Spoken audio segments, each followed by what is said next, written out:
Sono in tutto la cifra complessiva è oltre i 46.000 euro, perché ci sono gli oneri e tutte quelle questioni lì. Noi ci abbiamo messo oltre 35.000 se non sbaglio, e la famiglia ci ha messo la rimanente parte, quindi senza di noi non si sarebbe potuto fare questo acquisto. A Ragusa ci sono problemi col sindaco oppure no?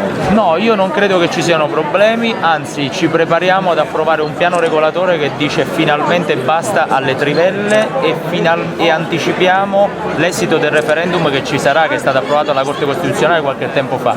Noi col nuovo piano regolatore miriamo a sviluppare sempre di più il turismo, ed è un dato di fatto che il turismo a Ragusa cresce a ritmi del 10% in più ogni anno. Vicenda Quarto, le accuse sono pesanti dell'ex sindaco che insomma si è dimesso e ha detto vince la camorra.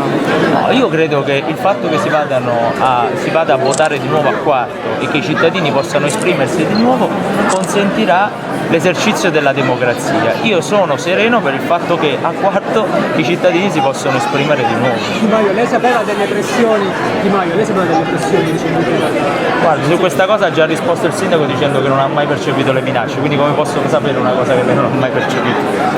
Fateci caso, è incredibile. E perché io parlo di banche? Perché quando le banche saranno in difficoltà magari se le prenderanno non solo sui conti correnti dei cittadini ma anche sulla prima casa. E come diceva Luigi, come diceva Giancarlo, la casa, avere una casa è come respirare, come mettersi del cibo nello stomaco ogni giorno.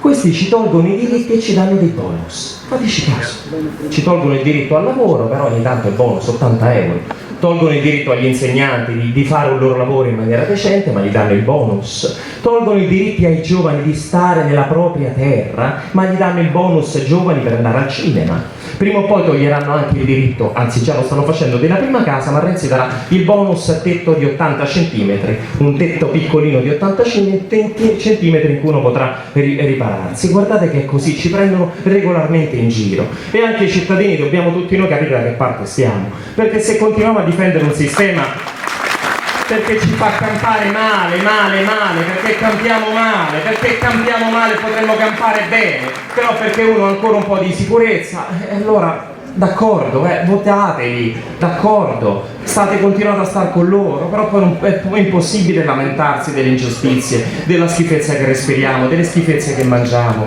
del fatto che veramente non c'è lavoro e ci potrebbe essere lavoro, del fatto che ieri, cioè mentre è ferma al Senato la legge sull'impignorabilità della prima casa, ieri Luigi, che poi deve assistere a queste indecenze, ha assistito votando contro come minoranza a che cosa? Alla spartizione quanti soldi? 500.000 euro ieri sono andati a dei partiti politici. Uno pensa, beh, partiti che oggi governano, no, a partiti estinti, al partito di Ludeo Mastella, che l'ultima volta che è stato in Parlamento nel 2008, e ieri si è beccato migliaia di euro, il partito di Rutelli, cioè questi partiti falliti però per le leggi che si sono fatte continuano a prendere quattrini. Poi tu chiedi delle leggi appunto per rendere impignorabile la prima casa, per dare un reddito di cittadinanza, una vera legge anticorruzione, per creare trasparenza nel settore bancario. Lo vedete che